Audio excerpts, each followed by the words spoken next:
भारत माता की, भारत माता की जय भवानी, जय भवानी, जय भवानी, जय माता महाकाली, जय सेवालाल, जय बिरसा, छत्रपती शिवाजी महाराजांच्या या पवित्र भूमीला मी हृदयपूर्वक नमस्कार करतो. स्वराज्य आजची राजधानीतील रायगड वासियांना माझा नमस्कार. मेरा सौभाग्य है कि आज एक बार फिर मुझे रायगढ़ की इस मिट्टी को नमन करने का अवसर मिला है. रायगढ़ से मेरा एक आत्मीय संबंध है, एक भावात्मक संबंध है. 2013 में जब भाजपा ने मुझे पीएम पद का उम्मीदवार बनाया था, तब मैंने रायगढ़ किले में छत्रपति शिवाजी महाराज की समाधि पर जाकर उनका आशीर्वाद लिया था. जैसे कोई भक्त भगवान की मूर्ति के आगे बैठता है, वैसे ही छत्रपति शिवाजी महाराज की समाधि के सामने बैठकर मैंने राष्ट्र सेवा के लिए उनसे आशीर्वाद मांगे थे. रायगढ़ एक ऐसी पवित्र जगह है जो देश की भावनाओं से जुड़ी है. अभी कुछ ही दिन पहले 31 अक्टूबर को गुजरात में सरदार पटेल जयंती निमित्त हर वर्ष एक बड़ा कार्यक्रम होता है स्टैच्यू ऑफ यूनिटी पर. देश भर के पुलिस की एक परेड होती है वहां, एकता परेड. उस एकता परेड के मुख्य कार्यक्रम में, उसकी पृष्ठभूमि में रायगढ़ के किलों को वहां बनाया गया था. और आज जब इतनी बड़ी संख्या में रायगढ़ के लोगों का आशीर्वाद हमें मिल रहा है, ये बता रहा है कि महाराष्ट्र को अब विकास की नई ऊंचाइयां छूने से कोई रोक नहीं सकता है. साथियों, एक प्रकार से ये शहरी क्षेत्र बन गया है और शहरी क्षेत्र में दोपहर को 3 बजे 2 बजे से लोगों का आना और इतनी बड़ी विराट रैली करना, मेरी नजर जहां पहुंचती है ऐसा लग रहा है जैसे केसरिया समंदर लहरा रहा है.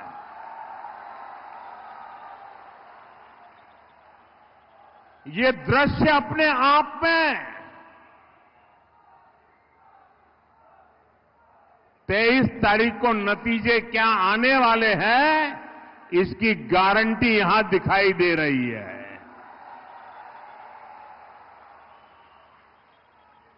आज महाराष्ट्र के कोने कोने से एक ही आवाज आ रही है, भाजपा महायुति आए तर गती आहे. महाराष्ट्राची प्रगती आहे. साथियों, आज क्रांति गुरु लहूजी वस्ताद साल्वे जी की जन्म जयंती भी है. मैं उनको भी नमन करता हूं. आज इस अवसर पर मैं महाराष्ट्र के सपूत लोक नेता दीबा पाटिल जी को भी श्रद्धांजलि देता हूं. उनका त्याग और बलिदान, उनका परिश्रम हमें महाराष्ट्र के संकल्पों को पूरा करने के लिए नित नई ऊर्जा देता है. साथियों, छत्रपति शिवाजी महाराज ने हमें स्वराज की शपथ दिलाई थी. हमें विकसित भारत के निर्माण के लिए स्वराज के साथ साथ सुराज के संकल्प को आगे बढ़ाना है. और सुराज का संकल्प तब पूरा होगा जब हमारा गरीब आगे बढ़ेगा. इस संकल्प की सिद्धि का काम केवल बीजेपी और महायुति सरकार ही कर सकती है. आप भी जानते हैं, कांग्रेस पार्टी ने तो हमेशा गरीब को गरीब बनाए रखने के एजेंडे पर ही काम किया है. पीढ़ी दर पीढ़ी ये लोग केवल गरीबी हटाओ का झूठा नारा देते रहे, बोलते रहे, गाते रहे. गरीबी हटाओ के नारे के नाम पर कांग्रेस ने गरीबों को ही लूट लिया. इसलिए मेरा गरीब जिंदगी की मुश्किलों से बाहर नहीं आ पाया. रोटी, कपड़ा, मकान आजादी के 70 साल बाद भी देश के ज्यादातर लोग इसी को पाने में जूझते रहे. पिछले 10 वर्षों में पहली बार ये हालात बदले हैं. पहली बार कोई सरकार 25 करोड़ लोगों को गरीबी से बाहर लाई है. हमने 4 करोड़ बेघर लोगों को पहली बार पक्के मकान का सुख दिया, सुरक्षा दी. हमने 12 करोड़ गरीबों के घर में शौचालय बनाकर उन्हें सम्मान से जीने का अधिकार दिया. जल जीवन मिशन चलाकर हमने 12 करोड़ घरों में पहली बार पाइप से पानी पहुंचाया. आज देश में करीब करीब हर व्यक्ति के पास अपना बैंक खाता है. रेहड़ी पटरी वाला व्यक्ति भी, एक मेहनतकश मजदूर भी अब मोबाइल पर यूपीआई से पेमेंट कर रहा है. गरीब अब खुद भी आगे बढ़ रहा है. देश को भी आगे बढ़ा रहा है. और इन योजनाओं का सबसे बड़ा लाभार्थी कौन है?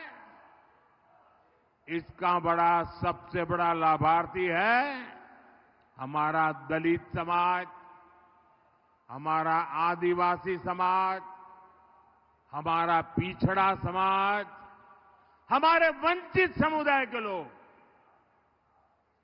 महायुति सरकार की नीतियां आज शोषितों वंचितों की ताकत बन रही है। भाइयों बहनों, जो काम 10 साल में हुए वो काम पहले भी हो सकते थे, लेकिन कांग्रेस की सरकारों की मंशा ही नहीं थी कि गरीब आगे आकर अपना हक मांगे। इसलिए आज भी कांग्रेस ऐसी हर योजना का जो गरीबों के लिए कल्याणकारी हो, जो नागरिकों के लिए सुविधा की हो, जो मध्यम वर्ग को सुख चैन की जिंदगी देने वाली हो, ऐसी हर योजना का कांग्रेस जमकर के विरोध करती है। आप देखिए, हम देश के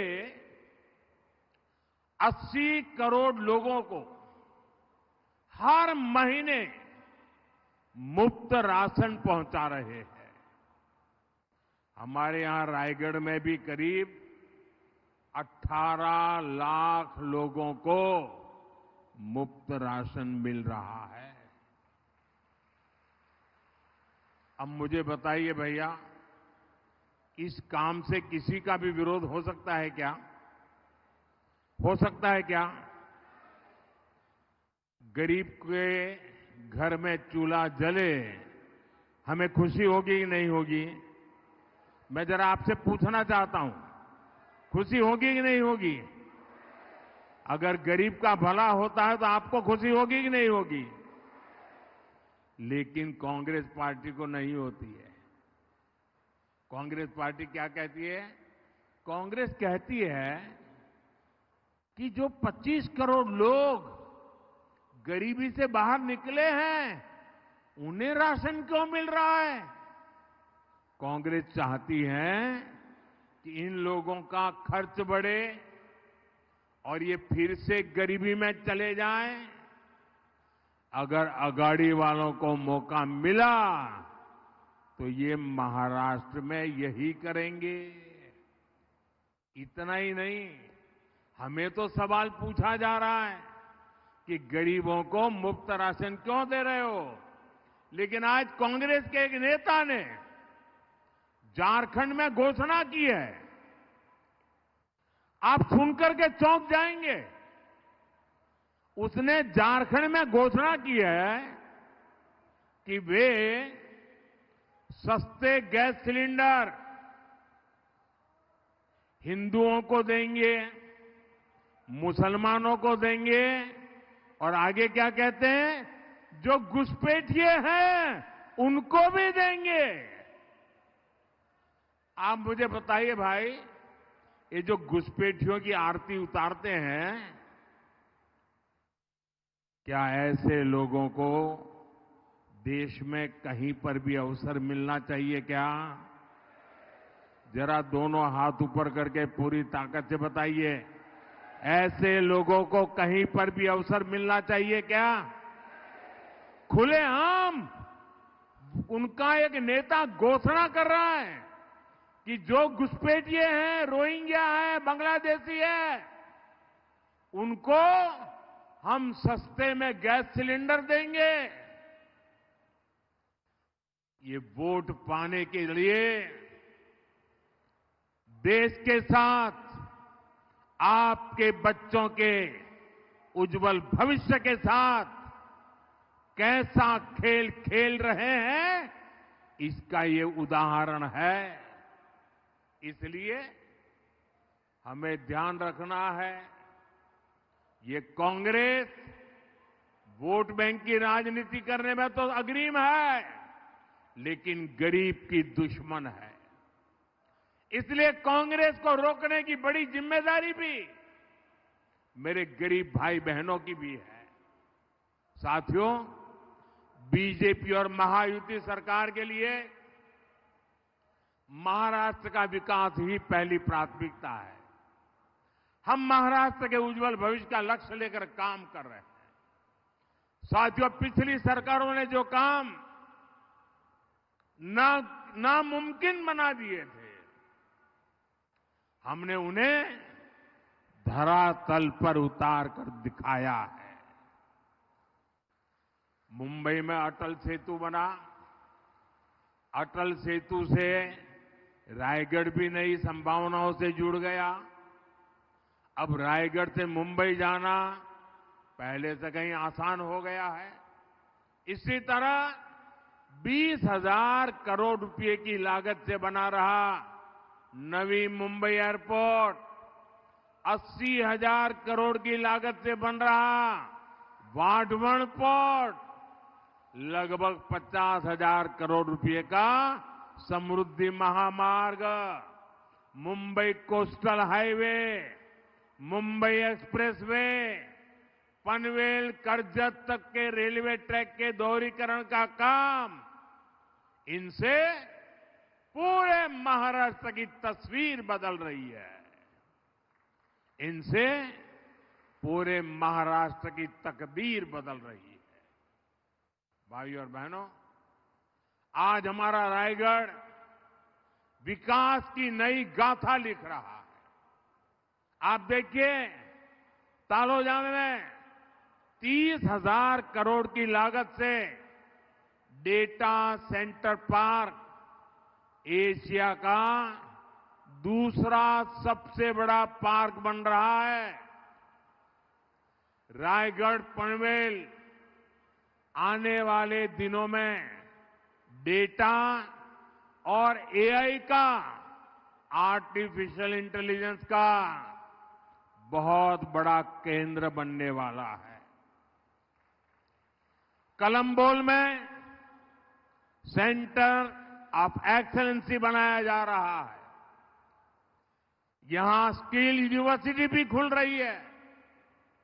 पनवेल में सेमीकंडक्टर सेक्टर में भी बहुत बड़ा निवेश आ रहा है। पालघर पोर्ट और जेएनपीटी पोर्ट से भी नए रास्ते खुलेंगे।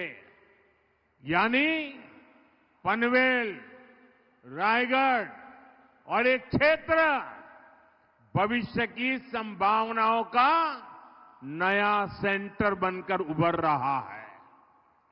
इससे महाराष्ट्र के युवाओं के लिए रोजगार के लाखों नए अवसर बनेंगे। महाराष्ट्र विकसित भारत का सबसे प्रमुख ग्रोथ इंजन बनेगा। साथियों, पनवेल रायगढ़ का ये पूरा इलाका समुद्री संपदा से भरपूर है। हमारी सरकार कोस्टल इकोनॉमी को सशक्त कर रही है, अपने मछुआरे भाई बहनों के लिए काम कर रही है। हमारे मछुआरे साथियों की आमदनी बढ़े, उन्हें समुद्र में कम से कम मुश्किलें हो, इसके लिए आधुनिक बोट से लेकर आधुनिक नेविगेशन तक की व्यवस्था की गई है। पीएम मत्स्य संपदा योजना के जरिए मछुआरों को हजारों करोड़ रुपए की मदद दी गई है। हमने मछली पालकों को किसान क्रेडिट कार्ड से जोड़ा है। प्रदेश की महायुति सरकार भी महादेव, कोली और आगरी समाज के लिए कई योजनाएं चला रही है। लगभग 450 करोड़ रुपए की लागत से कोंकण में 3 नए बंदरगाह भी बनाए जा रहे हैं।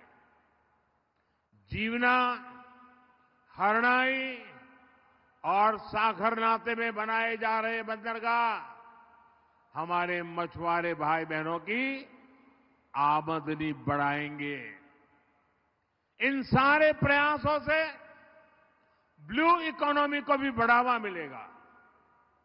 साथियों, आज हमारा भारत हर क्षेत्र में प्रगति के नए रिकॉर्ड बना रहा है, क्योंकि आज देश में महिलाओं को आगे बढ़ाने वाली सरकार महिलाओं के सशक्तिकरण के लिए काम कर रही है।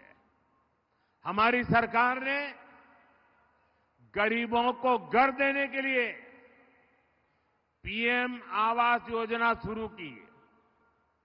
हमने तय किया कि इस योजना के तहत मिलने वाले घरों की रजिस्ट्री घर की महिलाओं के नाम भी होगी।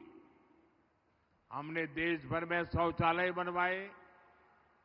ये कांग्रेस वाले उसका मजाक उड़ाते थे, लेकिन आज वही शौचालय करोड़ों माताओं बहनों के लिए इज्जत घर का काम कर रहा है और उत्तर प्रदेश में तो उसको इज्जत घर के नाम से जाना जाता है। साथियों, हमारी बहनें देश की आर्थिक प्रगति को गति दे रही है। केंद्र सरकार की मुद्रा लोन योजना का लाभ भी करोड़ों महिलाओं को मिल रहा है। अब हम 3 करोड़ महिलाओं को लखपति दीदी बनाने की योजना पर काम कर रहे हैं। और 3 करोड़ लखपति दीदी बनने का मतलब ये वन टाइम नहीं है। हर वर्ष उस दीदी की वार्षिक आय 1 लाख रुपए से ज्यादा हो, ऐसी व्यवस्था, ये काम 3 करोड़ लखपति दीदी बनाने का सपना है मेरा। ड्रोन जैसी नई टेक्नोलॉजी आज हमारे देश में उसकी चर्चा है। इसका लाभ भी महिलाओं को मिले, इसके लिए ड्रोन दीदी योजना का काम चल रहा है। माताओं बहनों, महाराष्ट्र में महायुति सरकार महिलाओं को डबल लाभ दे रही है। इसका उदाहरण है महाराष्ट्र की माझी लाड़की बहन योजना। और इससे आपके खर्चों में मदद मिलती है, अपने काम को आगे बढ़ाने में मदद मिलती है। लेकिन कांग्रेस और अघाड़ी वाले बहनों के लिए ये जो योजना बनी है, इसका भी विरोध कर रही है। इनके लोग इस योजना को रुकवाने के लिए कोर्ट तक चले गए थे।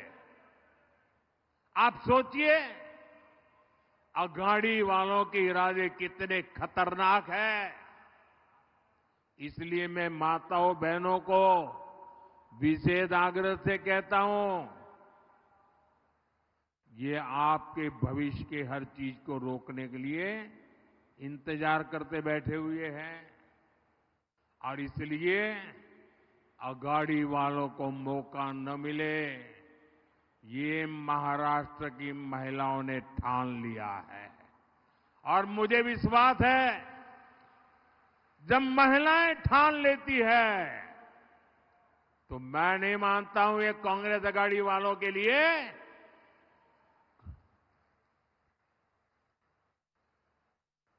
किसी के दरवाजे तक पहुंचने की हिम्मत रहेगी। साथियों, देश अब कांग्रेस की सच्चाई को भली भांति जान चुका है। इसलिए अब ज्यादातर राज्य में कांग्रेस का वजूद तक खतरे में है। कांग्रेस अपना वजूद बचाने के लिए सत्ता पाने के लिए कुछ भी करेगी। इसलिए कांग्रेस पार्टी अब समाज में जहर घोलने पर उतर आई है। इन्हें सबसे ज्यादा खतरा एसटी, एससी, ओबीसी के ताकतवर होने से, उनके आगे बढ़ने से कांग्रेस कांप जाती है, गुस्से में आ जाती है। कांग्रेस की मंशा है दलित, आदिवासी, पिछड़ा, जो आज उसकी एक पहचान बनी है, संगठित ताकत बनी है, वो जातियों में बिखर जाए, जाति जाति के बीच टक्कर शुरू हो जाए और ओबीसी कमजोर हो जाए, एसटी कमजोर हो जाए, एससी कमजोर हो जाए और कांग्रेस फिर से पुराने जमाने की तरह अपनी जड़ें जमा ले। दलित, पिछड़ा, आदिवासी आपस में अगर एक नहीं रहेंगे, अगर कांग्रेस की ये झूठी बातों में भ्रमित हो गए, तो कांग्रेस इन सभी समाजों को तोड़ करके, बिखेर के दे करके वो सत्ता पाने का मौका ढूंढ लेगी।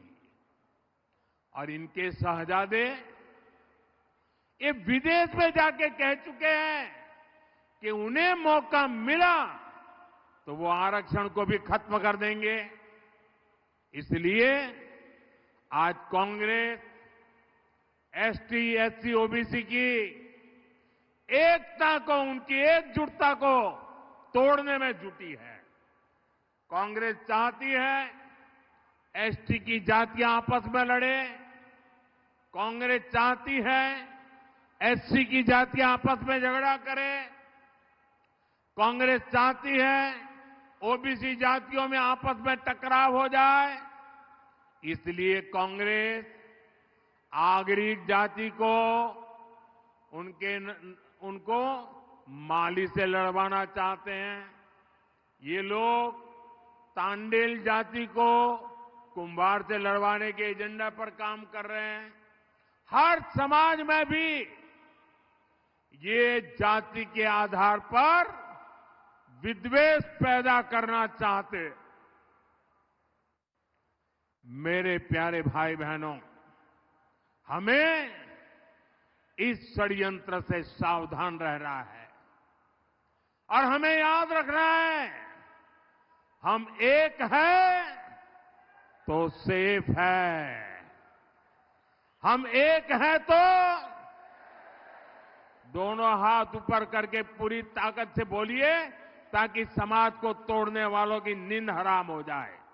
हम एक हैं तो, हम एक हैं तो, हम एक हैं तो। साथियों, आप इस चुनाव में केवल अपना विधायक नहीं चुनेंगे, बल्कि आप महाराष्ट्र का भविष्य भी तय करेंगे। महाराष्ट्र का भविष्य महायुति सरकार के हाथों में सुरक्षित है। महायुतीचीच सरकार पाहिजे। आप इतनी बड़ी तादाद में आए, हमें आशीर्वाद दिया, मैं आपका हृदय से बहुत बहुत आभार व्यक्त करता हूं। मेरे साथ दोनों हाथ ऊपर करके पूरी ताकत से बोलिए, भारत माता की, भारत माता की, भारत माता की। बहुत बहुत धन्यवाद।